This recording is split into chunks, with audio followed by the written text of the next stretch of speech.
When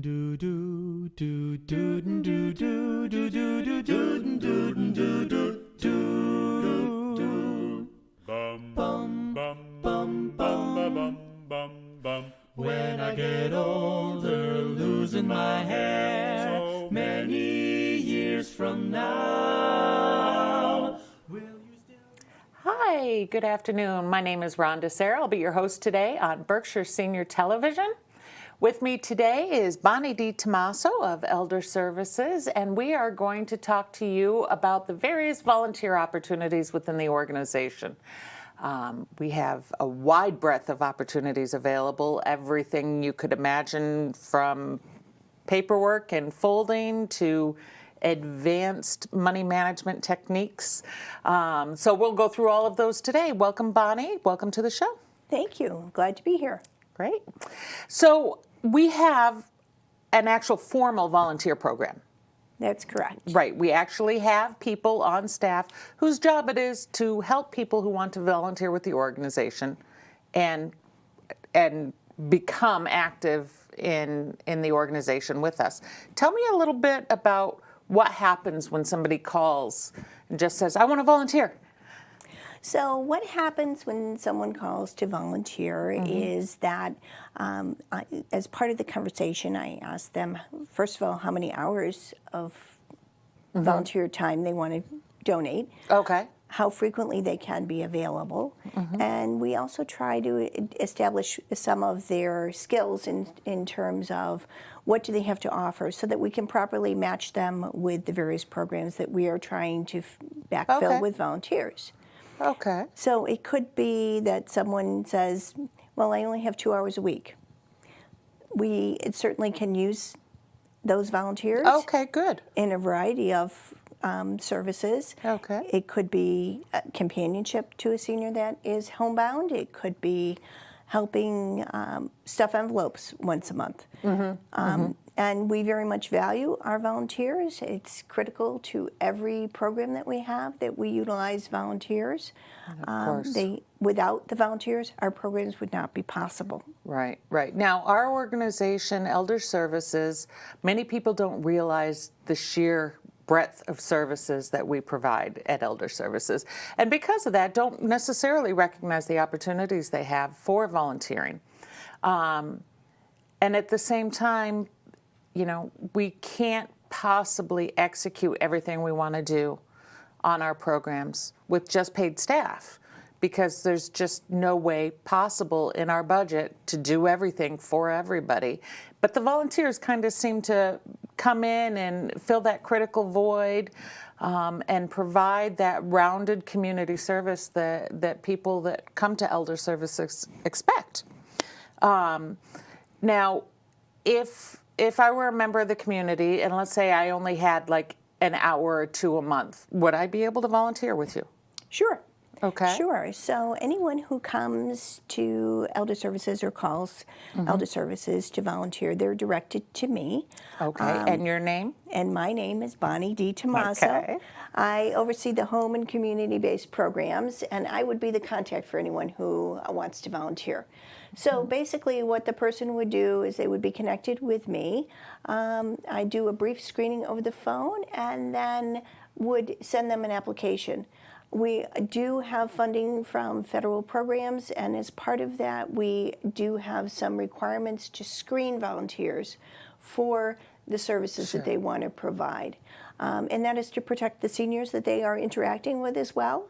So we have a brief application that we have them fill out. I verify references, and then as part of the application, all of our volunteers do undergo what is called a CORI, which is a criminal investigation record, so that through the Commonwealth of Massachusetts, so that we can ensure that everyone who is in contact with the senior has been properly vetted and for the protection of the seniors. That is a nice thing to know that if you are the family or the senior and you're offered volunteer services, it's good to know that the volunteer that's coming into your home has somebody that's not only passionate about helping, but also passes the background checks and the you want to make sure that you know who you're sending into somebody's Right. home.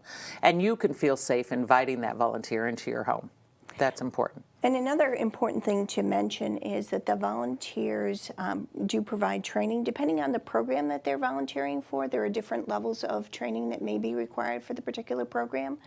But in general, every volunteer receives training on maintaining confidentiality, observing conflict of interest policies, because we want to make sure that we are separating church and state, so to speak. Right, right. And so each of the volunteers receives training. They assign documents pertaining to our policies and procedures so that all volunteers are screened exactly the same way.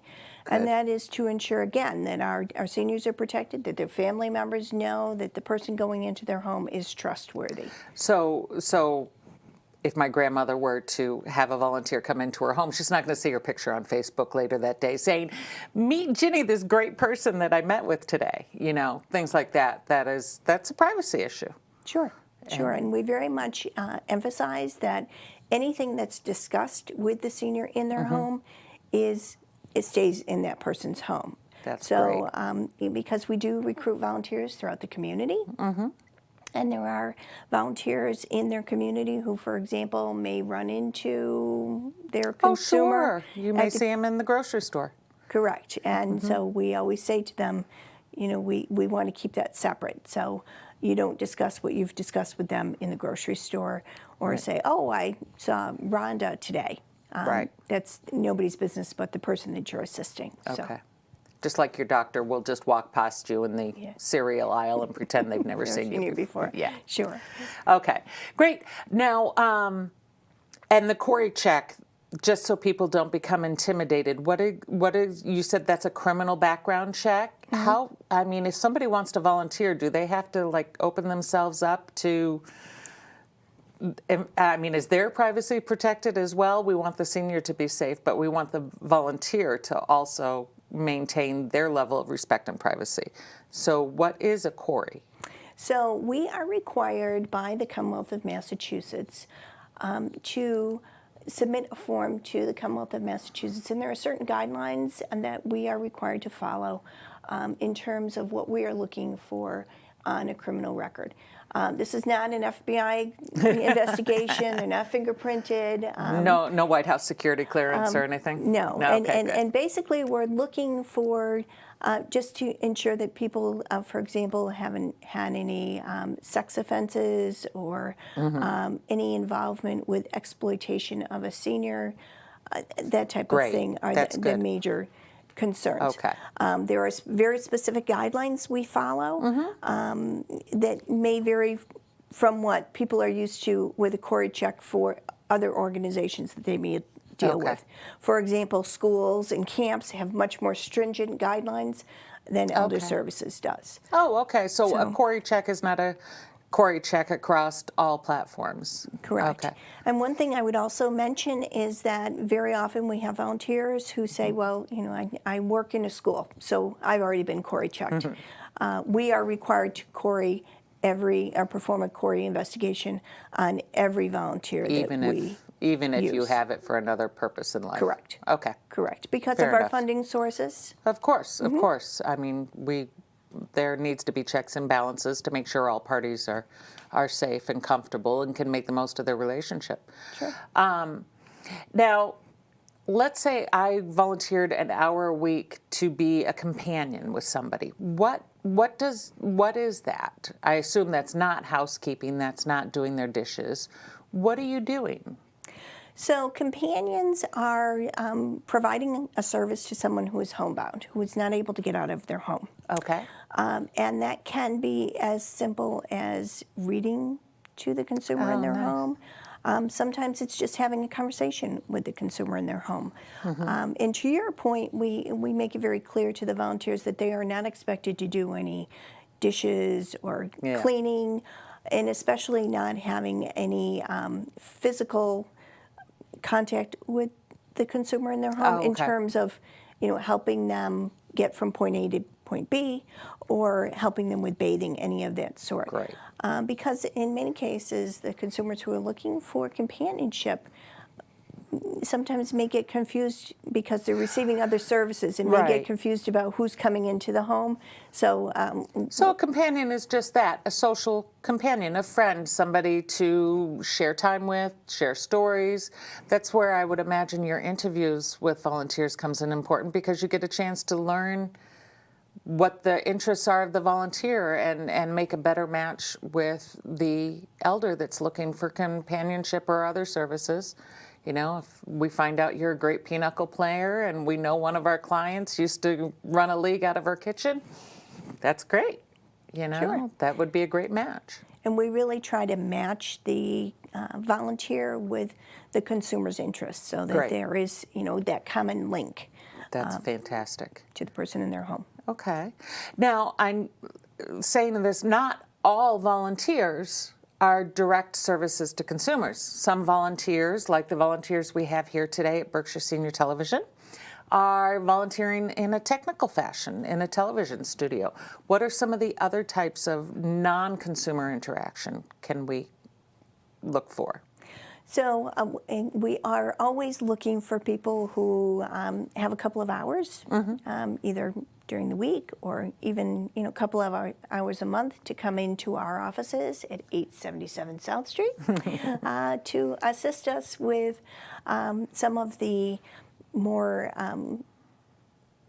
clerical Okay. functions that we have. Right.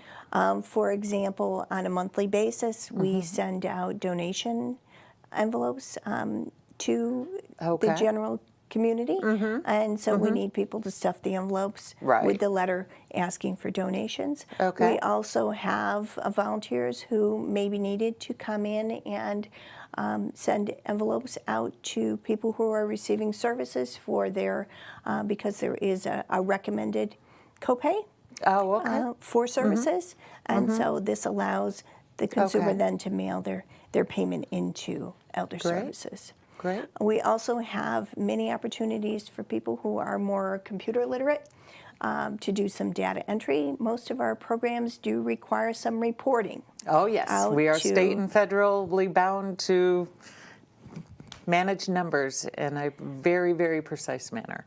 And so there are time frames required. Of course. So we, again, utilize volunteers who come in and do data entry. We set them up with a computer Great. and with a program to enter those hours. So, it serves a very valuable purpose Right. for us in terms of justifying our hours so that when it comes time for funding and you're applying for grants, that Right. we can justify why. It's important information that helps keep the money flowing. We hate to think about the money end of the game, but we have to. We have to. We're only partially federally funded, so there is that. We always need the data and the proof to show this government contracts that we are performing exactly what we said we would do, or exceeding in most cases, as well as any grant contracts that might also be out there. So one of our probably most noticeable programs, of course, is Meals on Wheels and our nutrition program. Tell me something about the volunteer opportunities under the nutrition program. So under the nutrition program, there are a couple of different availability of positions. First of all, I'll start with the congregate meal sites. The congregate meal sites are located primarily at the Councils on Aging, and the volunteers who operate in those congregate meal sites are preparing meals for seniors who are coming into the meal site. In addition to that, we have volunteers who work in our kitchen that prepares the meals. So they could be working kind of on an assembly line, preparing the meals that are going to be delivered to the people who are homebound, the Meals on Wheels program. And lastly, we have volunteers who are actually delivering those meals to the homebound consumer in their home. And these are people who are interacting with the consumer in their home and may be the one contact that consumer has during a day. These are the consumers in their homes may have no one else who comes to visit.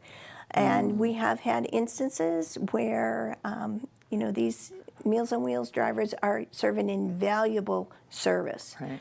because they are the link for that consumer to the outside world. Sure. And we have had situations where volunteers in the Meals on Wheels program have actually saved a life by being the person who went into the home and it maybe found someone who was non-responsive and have called 911. So that is a very critical. important link to our community.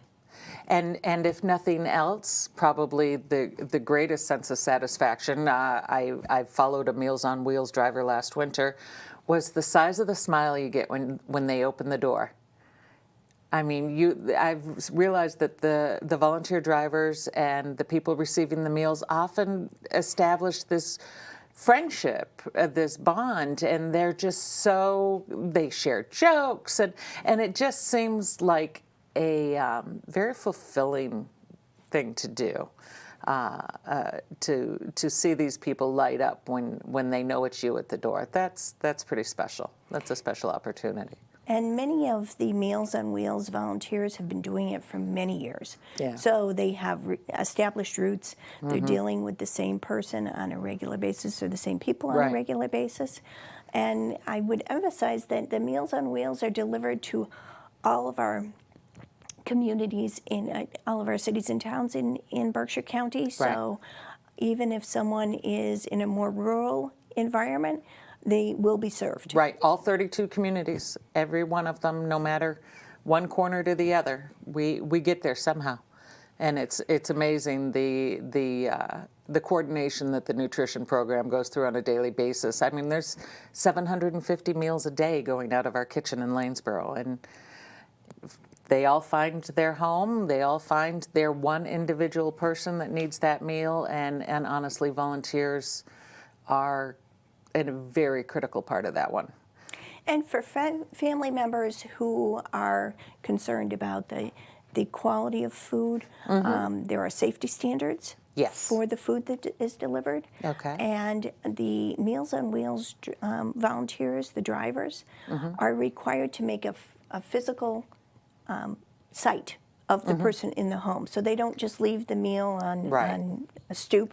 They have to, for safety purposes and as a wellness check, they are actually going in and seeing the person and making sure that person is alert and receiving that meal. Yeah, and that's important to make sure that you do have that contact, because that's a big part of it. It's not just the meal. It's the human contact. It's the wellness check. It's does this person seem the same today as they did yesterday? Has something changed? Or like I said, just to share a smile with somebody, and sometimes that makes their day. Which brings me to another volunteer thing that we did last year, which we are hoping to build upon, which is our Berkshire Smiles project. And those were the Valentines that the community made last year. We put out a call on the internet. All we did was Facebook, asking the community if they had a few minutes to make some Valentines for our clients, and lo and behold, the whole community, one end to the other, poured in with enough Valentines for every single recipient of services for elder services. It was so wonderful. So sometimes our volunteer opportunities are that basic and that simple. They're periodic, like our Facebook page, follow our Facebook wall, go visit every once in a while, because it might be something as simple as, well, what we're planning to do the next is to have birthday cards on hand. So when we know it's somebody's birthday, they get a birthday card with their meal that day. That could be a lot more logistics, but that's what we're hoping to build this up into, and those type of volunteer opportunities are out there too. But more specifically, in the August issue of Berkshire Senior, there's a nice big center spread of all about nursing homes and our ombudsman program. Can you speak to ombudsman start by telling us what is an ombudsman? So an ombudsman is a volunteer who has the responsibility of being an advocate for people in skilled nursing facilities to make sure that they're receiving the care that they feel they should deserve. And so the volunteers who participate in the ombudsman program go to the skilled nursing facilities and visit with residents there very randomly. So Okay. it's really designed to be kind of a spot check of Nice. the Okay. So people it's who are in. not like, oh, today's the visit day. Let's make everything spotless and perfect. And there are Okay. conversations that occur with the residents to make sure Great. that any of their concerns are brought forward. And this is a way to protect the residents in the skilled nursing facilities to ensure that the level of care is there. Right. And to give them a voice. Exactly. Right. Exactly. That's wonderful. Now, a volunteer for the Ombudsman program goes through a lot more training than a general clerical volunteer might go through. That is a state-run curriculum or state-designated curriculum, correct? That's correct. Okay. And the ombudsman's volunteers are committing to attend that required training because there are very specific guidelines Okay. for the training and requirements so that they go into the skilled nursing facilities with the proper tools to be able to accomplish. Right. So task. the Ombudsman is program. Now, the entire program is volunteer, other than our one staff supervisor, correct? That is correct. And so every skilled nursing facility in Berkshire County is served by a volunteer. Right. So that's a critical. So if there aren't volunteers, people don't have voices. Would not have an independent voice if that could be. So that's a challenge. So that's why Berkshire Senior Newspaper for August does the entire middle spread about an upcoming training program. They're going to be training new volunteers in October.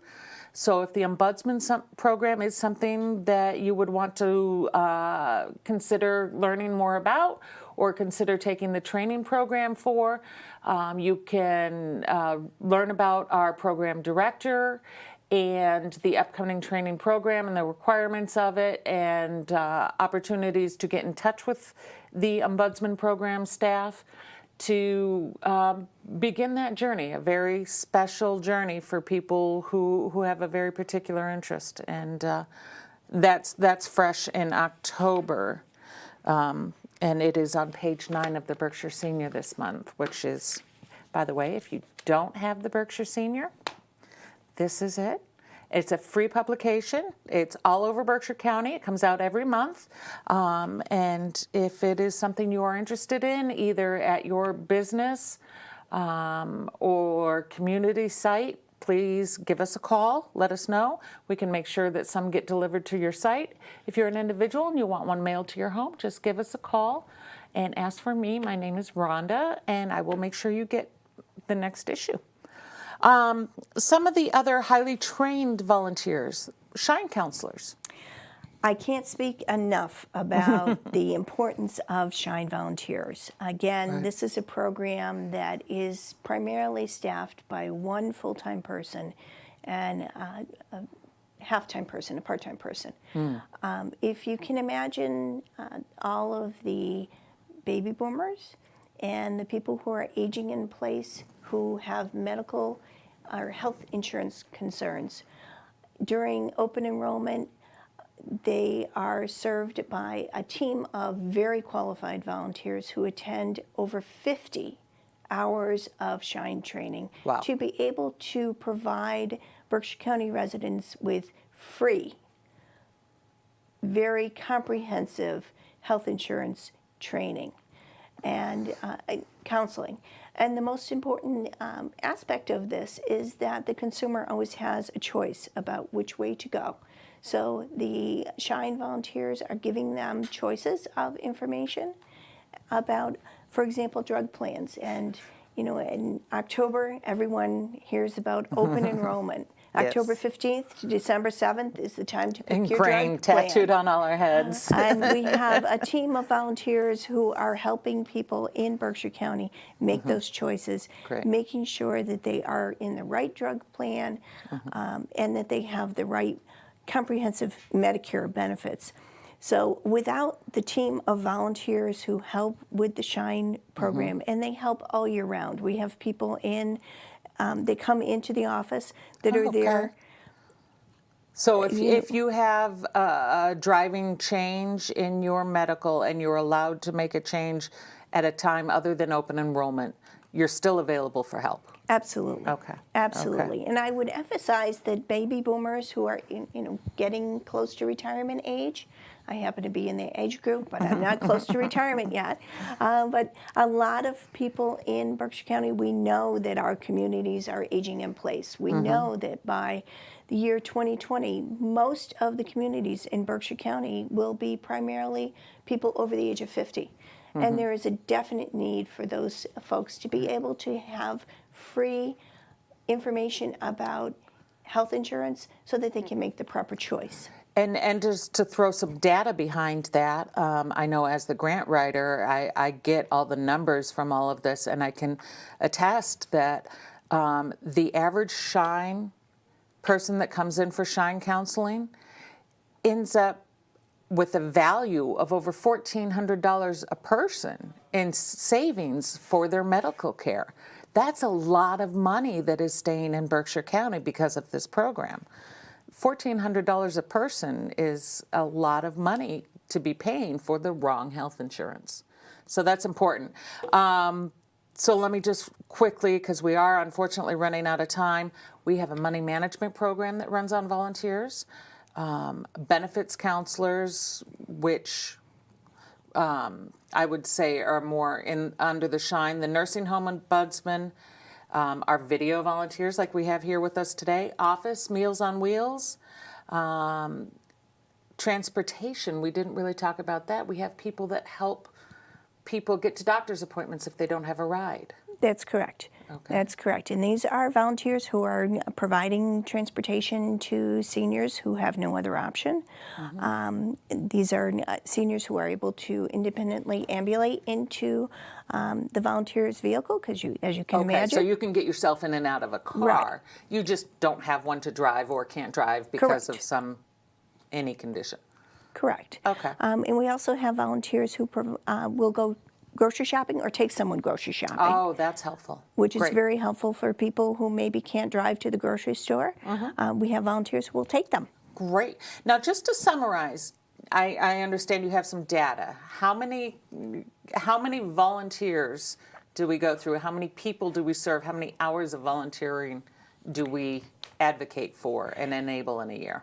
So on an average monthly basis of independent consumers who are served, we serve approximately 3,000 elders with approximately 174 volunteers on a monthly basis. Wow. And those volunteers contribute about 2,000 hours Wow.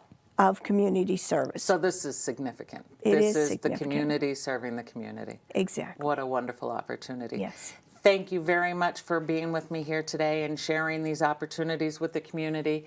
If you would like to volunteer with Elder Services, please call our office at 499-0524. Ask for Bonnie DiTomaso, who runs the volunteer program.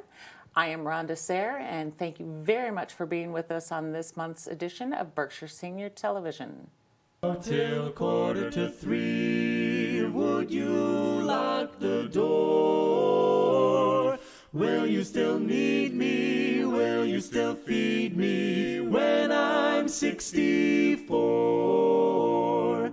Dum dum dum dum dum dum dum dum dum dum.